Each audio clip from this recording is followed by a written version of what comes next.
অনেক স্ত্রী বোকা। কেমন বোকা? স্বামী তার মাকে খাওয়াবে, স্ত্রী দেখতে পারে না। এমন রোগ আছে না নাই? সবাই একসঙ্গে বলেন আছে না নাই? কিন্তু আমি ওই মাকে বলতে চাই, আপনি যদি চালাক মা হয়ে থাকেন, আপনি যদি চান আপনার সম্পদে আপনার স্বামীর সম্পদ বাড়ুক, তাহলে আপনি উৎসাহ দেন আপনার স্বামী যেন আপনার স্বামীকে উৎসাহ দিবেন, স্বামী যেন তার মাকে বেশি বেশি খাওয়ায়। সুবহানাল্লাহ বলুন। কারণ সন্তান যদি ভালোবেসে মায়ের হাতে একটা আপেল তুলে দেয়, মা এত শান্তি পায়। এই শান্তি পাওয়ার পর আল্লাহর কাছে যে নিঃশ্বাসটা ফেলে শুকরিয়া আদায় করে, ওই ছেলের হায়াত বেড়ে যায়, সম্পদ বেড়ে যায়। জোরে বলেন সুবহানাল্লাহ। তাহলে সম্পদ যদি ছেলের বাড়ে, ওই লোকের যে স্ত্রী আছে তার মর্যাদাও বাড়বে কিনা? সে তো ভোগ তারাই করবে। যারা চালাক মহিলা তারা বলবে আপনার ফুফুকে খাওয়ান, আপনার মাকে খাওয়ান, আপনার খালাকে খাওয়ান। কারণ যারা এইভাবে নিকট আত্মীয়দেরকে খাওয়াবে, দিবে, দান করবে, আল্লাহ রাব্বুল আলামিন তাদের সম্পদ, তাদের ফ্যামিলিতে বরকত দিয়ে ভরপুর করে দিবে। আর আমাদের বোকা মহিলা, বোকা মা বোনেরা বুঝে না, মাকে খাওয়ালে দেখতে পারে না, চিল্লা চিল্লি, চিৎকার চেঁচামেচি, সংসার বন্ধ ভেঙে যায়। আছে না নাই? 3 মাস হয় নাই, বিয়ে হয়েছে, সমস্ত টাকা স্ত্রীর বুঝে আছে, ঠিক না? বলে তোমার মা বাবাকে তো খাওয়া শেষ করতেছো, আমাদের ভবিষ্যৎ আছে না, এই কথা বলে সবকিছু নিতে চায়। আমি ওই মা বোনদেরকে বলবো, আপনি বোকার স্বর্গে বসবাস করতেছেন, আপনি একটু চালাক হন, আপনি নিজের মায়ের দিকে খেয়াল করেন। একটা পর্যায়ে একজন স্বামী স্ত্রীর উপরই ডিপেন্ড হয়, ঠিক কিনা?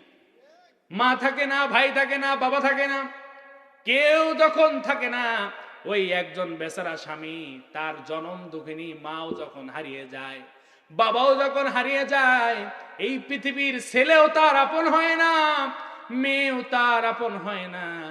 ওই একটা পুরুষের শেষ আপন ঠিকানা হলো তার স্ত্রী। কথা বলেন ঠিক কিনা? প্রিয় ভাইয়েরা আমার, এর জন্য স্বামী স্ত্রী বানাইলো কোন? মিস্ত্রি। এ বড় আজব কারিগর। কারণ কোন আত্মীয়তার লেশ নাই, চেনা পরিচয় নাই, এত বন্ধন আল্লাহ তাআলা বানিয়ে দিলেন।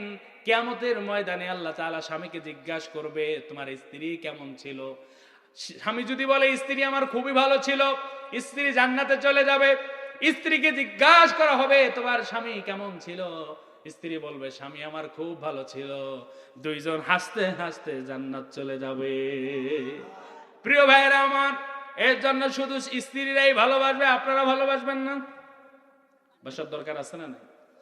অনেক স্বামী আছে, একটু চুল থেকে পান হলে পেটন শুরু, ঠিক না?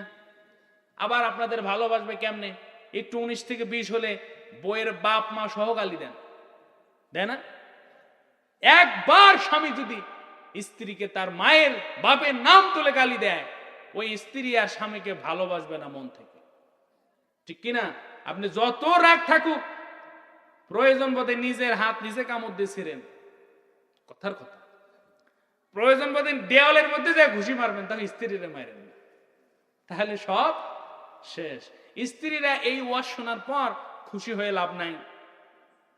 কারণ স্বামী আপনাকে মারে না বলে আপনি ঘাড়ে উঠবেন, এটাও কিন্তু ঠিক না, ঠিক কি না? কারণ পুরুষ জাতি এমন জাতি, ভালোবেসে মাথায় তুলতেও পারে, একদম এক ঠেকনা মেরে কি নামাইতেও পারে। কথা বলেন ঠিক কি না? প্রিয় ভাইরা আমার, এর জন্য মা বোন সবাইকে উভয়ের প্রতি সহনশীল হওয়ার দরকার আছে না নাই? আমরা উভয়কে ভালোবাসবো। একজন স্বামী স্ত্রীর সাথে মুচকি হাসবে, আল্লাহ তাআলা সদাকার সওয়াব দিবে। একজন স্বামী স্ত্রী দুইটা জিনিস মুহাব্বতের সহিত ভাগ করে খাবেন, আল্লাহ রাব্বুল আলামিন এই আনন্দ খুশি দেখে ফেরেশতারাও হাসে খুশি হয়ে যায়। সুবহানাল্লাহ বলেন। প্রিয় ভাইরা আমার, এর জন্য স্বামী আর স্ত্রী এটা এমন একটা মধুর সম্পর্ক, তাদের সম্পর্ক টিকে থাকবে কার খুশির জন্য? প্রিয় ভাইরা আমার, বলতেছিলাম যারা রোজা রাখবে, এই রোজাটা আল্লাহ রাব্বুল আলামিন মুত্তাকি বান্দা বান্দি বানানোর জন্য রোজাকে আল্লাহ তাআলা ফরজ করে দিয়েছেন। ও কুড়িগ্রামের মানুষ, রমজান মাস আসে নাই, তার আগে বলে গেলাম সমস্ত রমজানের রোজা রাখার দরকার আছে না নাই? কিন্তু আমাদের সমাজে দেখা যায় যখনই রমজান মাস আসে, মুত্তাকি বান্দা বান্দি যখন আমাদের হওয়ার সুযোগ হয়, তখন দেখবেন কিছু মানুষের গ্যাস বৃদ্ধি হয়, আছে না নাই? রোজা রাখে না, বলে হুজুর খুব গ্যাস, ঠিক কিনা? ইফতারির দোকানে যায় দেখবেন ওই লোকেরই ভিড় বেশি, তারই হুড়াহুড়ি বেশি। হ্যাঁ, আমাদের এক স্যার গল্প করতেন, বিশ্ববিদ্যালয়ে আমরা পড়ি, এখনো পড়তেছি। স্যার গল্প করছে, তার বাড়ির পাশে এক লোক টুপি মাথা দেয়, রোজা থাকে না। তো ইফতার কিনতে গেছে, এর এক ধাক্কা মারে, ওরে এক ধাক্কা মারে, আরে দেন না কে, তাড়াতাড়ি দেন, তাড়াতাড়ি দেন, আমার আগে দেন। তখন বলতেছে, ভাই একটু ধৈর্য ধরেন না কেন, ধৈর্য ধরেন। হয় মিয়া, একটু পরে আজান দিব, তুমি ইফতারি দাও না? তো স্যার গিয়ে বলছে, হ্যাঁ মিয়া তুমি তো রোজা থাকো না, ঠিক আছে? হ্যাঁ মিয়া আপনি কি বোঝেন, রোজা থাকি না এটা একটা গুনাহ, ইফতার না খায় কাফের হয়ে মরবো নাকি? হ্যাঁ, রোজা থাকি না ভালো কথা, ইফতারও যদি না খাই কাফের হয়ে মরবো নাকি? এরকম রোজাদার যদি হয়, সে মুত্তাকি বান্দাবান্দি হতে পারবে? প্রিয় ভাই, বান্দা হতে পারবে? এর জন্য যারা মুত্তাকি বান্দাবান্দি হতে চায়, তাদের 3 নাম্বার পথ হলো তারা রমাদান মাসে রোজা রাখবে। মাসে মাসে 3টা রোজা রাখবেন, কারণ বিশ্ব নবীজি মাসে মাসে 3টা করে রোজা রাখতেন। আর যারা বেশি বেশি রোজা রাখবে, আল্লাহ রব্বুল আলামিন তার হৃদয়ে আল্লাহর ভয় ঢুকিয়ে দিবে। কারণ একটা মানুষ যদি ক্ষুধার্ত থাকে, সে কিন্তু আর জিনার দিকে যেতে পারবে না, কারণ শরীর চলবে না, মন চলবে না, দিল চলবে না, ঠিক কিনা? কিন্তু আমরা তো সময়ের কাজ অসময়ে করি। সারা জীবন আমি সরকারি চাকরি করেছি, ঘুষ খেয়েছি, এখন আমার চাকরি শেষ, আল্লাহর কাছে দোয়া করতেছি, আল্লাহ অনেক ঘুষ খাইছি, আমি আর ঘুষ খাবো না, আল্লাহ তুমি মাফ করে দাও। আল্লাহ বলতেছে, তোমার তো চাকরি নাই, ঘুষ কে দেয়? ঠিক কিনা? আল্লাহ বলে না, কিন্তু এটা রূপক কথা, কথাটা আসতে পারে না যে আল্লাহ আমি আর ঘুষ খাবো না, আল্লাহ আমি আর কোনোদিন ঘুষ খাবো না। আল্লাহ বলবে, বেটা তোর তো চাকরি নাই, তো ঘুষ দিবে কে? ঠিক কিনা? 80 বছরের চাচা আমার দোয়া করে, আল্লাহ জীবনে অনেক জিনা করেছি, তুমি মাফ করে দাও। ফেরেশতা বলে, চাচা এখন তো আপনি ইচ্ছা করলেও পারবেন না, ঠিক কিনা?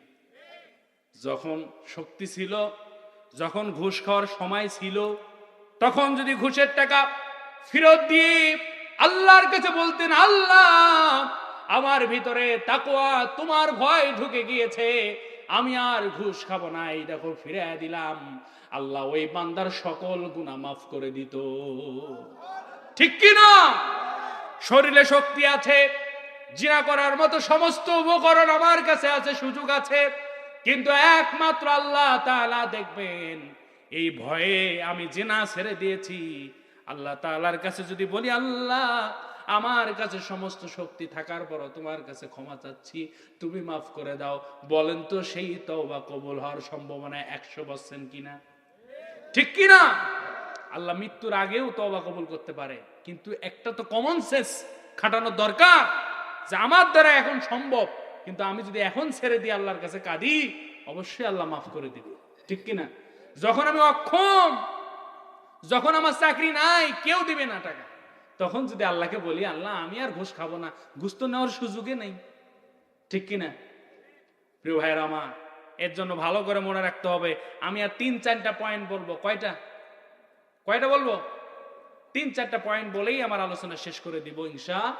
বেশি শোনার দরকার নাই। আমরা আজকে তাকওয়া মুত্তাকি বান্দা হওয়ার এই পথগুলো আমরা যদি মুখস্থ করে নিতে পারি, আলোচনার যদি হৃদয় দিয়ে গ্রহণ করতে পারি, আমি মনে করি আজকের এই কুড়িগ্রামের মানুষ সহ আমরা যারা আয়োজক আছি, বক্তারা রয়েছেন, এখানে প্যান্ডেল করেছেন, মাইক দিয়েছেন, ভাই সমস্ত মানুষ আমরা আশা করতে পারি আমরা আল্লাহর দরবারে আমরা জান্নাতে যেতে পারবো। আমরা আল্লাহর কাছে ফরিয়াদ করি, আল্লাহ, সবাই বলেন আল্লাহ, জান্নাতে একটা, সবাই বলেন জান্নাতে একটা আমাদের জন্য ঘর বানায় দিও। আল্লাহর কাছে যদি আমরা একটা ঘর পেয়ে যাই, এই দুনিয়ার আমাদের কোনো চিন্তা নাই।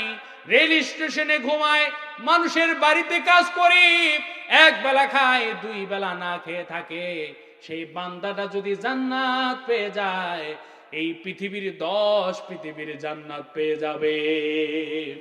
আল্লাহ রাব্বুল আলামিন বলেন, ইন্নাল্লাযীনা আমানু ওয়া আমিলুস সলিহাত লাহুম জান্নাতুন তাজরি মিন তাহতিহাল আনহার যালিকাল ফাওজুল কাবীর। আল্লাহ রাব্বুল আলামিন বলেন, নিশ্চয়ই যারা ঈমান আনে আর সৎ কাজ করে, আল্লাহ রাব্বুল আলামিন বলেন, লাহুম জান্নাতুন তাজরি মিন তাহতিহাল আনহার, তাদের জন্য এমন জান্নাত রয়েছে যে জান্নাতের নিম্ন দেশে প্রবাহিত থাকবে ঝর্ণা ধারা। সুবহানাল্লাহ বলেন। মধুর ঝর্ণা, দুধের ঝর্ণা। যালিকাল ফাওজুল কাবীর। আল্লাহ রাব্বুল আলামিন বলেন, ওই ব্যক্তি হলো সফল ব্যক্তি যারা জান্নাত পেল। সেই বড় সফল হয়ে গেল। দুনিয়াতে কত বড় বক্তা, এটা সফলতা না। দুনিয়াতে কত বড় জমিদার, সফলতা না। দুনিয়াতে কত বড় টাকাওয়ালা, সফলতা না। সফল ওই ব্যক্তি রিকশা চালায়, দিন খেটে খায়, কোনো বাড়ি ঘর নাই, মানুষের বাড়িতে থাকে, সে যদি জান্নাত, একটা ছোট্ট জান্নাতও পায়, এই পৃথিবীর 10 পৃথিবীর সমান। চিল্লা বলেন সুবহানাল্লাহ। প্রিয় ভাইয়েরা আমার, এর জন্য আমাদের মুত্তাকি বান্দাবান্দি হওয়ার দরকার আছে না নাই? ও মা বোনেরা, কান খুলে শুনে রাখুন, শুনে রাখুন। ওয়ান আকিমুস সালাতা ওয়াত্তাকুহু ওয়া হুয়াল্লাযী ইলাইহি তুহশারুন। আল্লাহ রাব্বুল আলামিন বলেন, নিশ্চয়ই যারা সালাত কায়েম করো এবং আল্লাহকে ভয় করো, তিনি তো সেই সত্তা যার নিকট তোমাদেরকে সমবেত করা হবে। কারণ কিয়ামতের ময়দানে ইসরাফিল আলাইহিস সালাম যখন সিংহায় ফুৎকার দিবেন, এই পৃথিবীর লক্ষ লক্ষ কোটি মানুষ কিয়ামতের ময়দানে দাঁড়িয়ে যাবে, আমরা আল্লাহর সামনে সমবেত হয়ে যাব। কথা বলেন ঠিক কিনা? আল্লাহ রাব্বুল আলামিন আমাদেরকে মাটি হতে সৃষ্টি করেছে, আবার সেই দিন আমাদেরকে আবার মাটি থেকে উত্তোলন করবে। আল্লাহ রাব্বুল আলামিন বলেন, মিনহা খলাকনাকুম ওয়া ফিহা নুঈদুকুম ওয়া মিনহা নুখরিজুকুম তারাতান উখরা। আল্লাহ রাব্বুল আলামিন বলেন, আমি তোমাদেরকে মাটি হতে সৃষ্টি করেছি, আবার তোমাদেরকে মাটির ভিতরে ঢুকিয়ে ফেলবো, মাটির ভিতরে মিশিয়ে ফেলবো, আবার তোমাদেরকে মাটি হতে উত্তোলন করব। সেই দিন, যেই দিন কিয়ামতের ময়দান সংগঠিত হবে। কথা বলেন ঠিক কিনা? প্রিয় ভাইয়েরা আমার, এর জন্য আল্লাহ রাব্বুল আলামিন বলেন, 4 নম্বরে ওই ব্যক্তি যারা মুত্তাকি বান্দা হতে চায়, তাদের 4 নাম্বার গুণ, কোয়ালিটি হলো তারা নামাজ আদায় করবে। নামাজ আদায় করার দরকার আছে না নাই? যারা নামাজ পড়েন না আর যারা নামাজ পড়ে, তারা কি এক নাকি? কষ্ট হচ্ছে আপনাদের? বেশিক্ষণ বলবো না, আর অল্প কিছুক্ষণ বলবো। থাকবেন না শেষ করে দেব? মোনাজাত করে দিই? মন থেকে বলেন, আবার এমনি এমনি বলেন না। বেশিক্ষণ বলবো না, আর সর্বোচ্চ 20 মিনিট। থাকবেন? আমরা মুত্তাকি বান্দার রাস্তাটা আমরা যদি টের পাই, মুত্তাকি বান্দা হওয়ার যে অবস্থানটা, এটা যদি আমরা আজকে শিখে যেতে পারি, আজকে এই মাদ্রাসার মাহফিল কমিটি সার্থক হবে। ঠিক কিনা বলেন?